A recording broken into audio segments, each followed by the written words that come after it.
నమస్తే.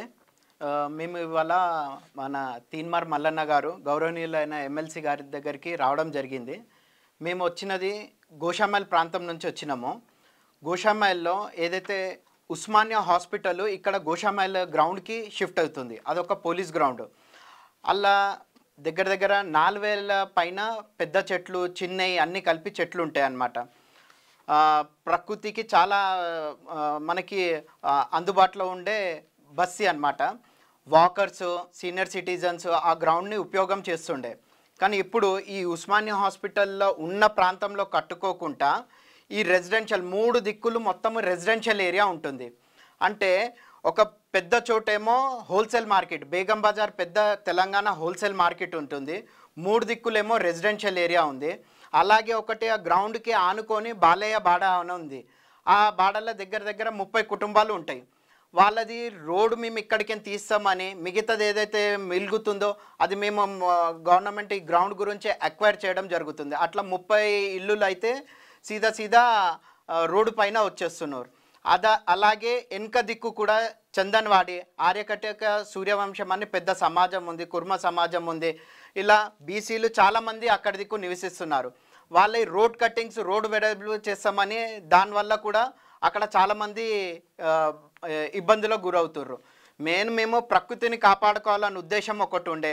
దీనికోసము మేము central minister JP Nadda గారికి కూడా, హెల్త్ మినిస్టర్ జేపీ నడ్డా, అలాగే ప్రకృతి పర్యావరణ మంత్రి భూపేంద్ర యాదవ్ గారికి కూడా మేము రిప్రజెంటేషన్స్ ఇచ్చినాం. అక్కడికి వాళ్ళు ఒకటి ఎంక్వైరీ రిపోర్ట్ ఏమో స్టేట్ ఎన్విరాన్మెంటల్ ఇంపాక్ట్ అథారిటీ వాళ్ళకి ఇవ్వమని చెప్పారు. అయితే స్టేట్ ఎన్విరాన్మెంటల్ ఇంపాక్ట్ అథారిటీ వాళ్ళు ఏమి ఇచ్చారంటే, ఇది ఏదైతే ప్రాజెక్ట్ అని అంటుర్రో గోషామైల్లో నడుస్తుందో ఈ ప్రాజెక్ట్కి పర్వేష్ పోర్టల్లో ఇంతవరకు ఎవరు అప్లై చేసుకోలేరు. దానివల్ల మేము ఏది ఎన్విరాన్మెంటల్ క్లియరెన్స్ ఇవ్వలేదని వాళ్ళు చెప్పారు. మళ్ళీ ఇదే తీసుకొని మళ్ళీ మేము గ్రీవెన్సీలో మళ్ళీ మంత్రాలయకి పెట్టినుండే ఇక్కడ పర్మిషన్ లేదు, కానీ 24/7 ఇక్కడ రాత్రి కూడా పనిచేస్తుర్రు. మళ్ళీ ఈ విధంగా అంటే మళ్ళీ వాళ్ళు ఏం చేసిర్రు, మెంబర్ ఆఫ్ సెక్రటరీ తెలంగాణకి, అలాగే ఎన్విరాన్మెంటల్ డిపార్ట్మెంట్, పొల్యూషన్ కంట్రోల్ బోర్డుకి, వీళ్ళందరికీ వాళ్ళు మళ్ళీ మినిస్ట్రీ వాళ్ళు ఒక లెటర్ పంపించారు. ఒకవేళ పర్మిషన్ లేకుండా ఈ విధంగా చెట్లు కొట్టేయడం అన్నా, ఇక్కడ ప్రకృతికి ఏదైనా ఇబ్బంది కలిగేటట్టు వాళ్ళు పనిచేస్తే ఇమీడియట్గా యాక్షన్ తీసుకోమని అన్నారు. కానీ ఇంతవరకు ఇక్కడ తెలంగాణ పొల్యూషన్ కంట్రోల్ బోర్డు ఉండని, లేదా స్టేట్ ఎన్విరాన్మెంటల్ ఇంపాక్ట్ అథారిటీ వాళ్ళు ఇంతవరకు దీని మీద స్పందిస్తలేరు. 24 గంటలు ఇక్కడ దిక్కు పని నడుస్తుంది రాత్రి పూట కూడా.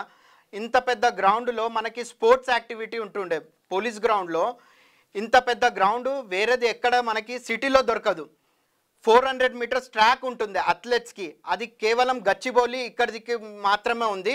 దాని తర్వాత ఇది మన police ground. Hockey ground, football, sepak టక్రాని, కబడ్డీ, హ్యాండ్బాల్, బాస్కెట్బాల్, వాలీబాల్, ఇలాంటి చెప్పుకుంటూ పోతే ఎన్నైతే స్పోర్ట్స్ ఉన్నాయో ఆ అన్ని స్పోర్ట్స్ అన్ని ఫెసిలిటీస్ అన్నీ ఈ గ్రౌండ్లో ఉంటుండే. సీనియర్ సిటిజన్స్ వీళ్ళందరూ ఇక్కడ దిక్కు వాకింగ్ చేస్తుండే, అందరికీ ఎంతో అందుబాటులో ఉంటుండే, ఈజీగా మాకు ఉంటుండే. కానీ ఇప్పుడు ఏ విధంగా అయితే వీళ్ళు ఇక్కడ చర్యలు తీసుకుంటుర్రో ఇది చాలా స్థానికులకి చాలా ఇబ్బందిగా ఉంది.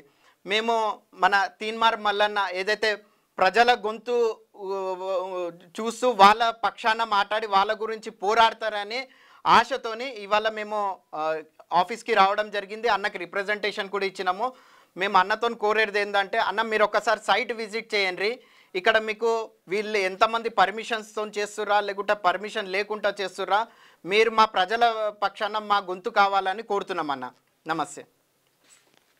అధికారులు మీ సమస్యలు పట్టించుకోవట్లేదా? నెలల తరబడి మిమ్మల్ని ఇబ్బంది పెడుతున్నారా? మీ సమస్యకు ఎవరు స్పందించట్లేదా? సమస్య ఏదైనా ఎక్కడి నుంచైనా వెంటనే క్యూన్యూస్ కాల్ చేయండి. మీ తరఫున మేం బాధ్యత తీసుకుంటాం. కాల్ చేయాల్సిన ఫోన్ నెంబర్ 8499019921. పబ్లిక్ వాయిస్, సామాన్యుడి ప్రశ్నాస్త్రం. ప్రతి గురువారం ఉదయం 10 గంటలకు మీ క్యూన్యూస్ హెచ్డీలో నవంబర్ 6 నుంచి ప్రారంభం.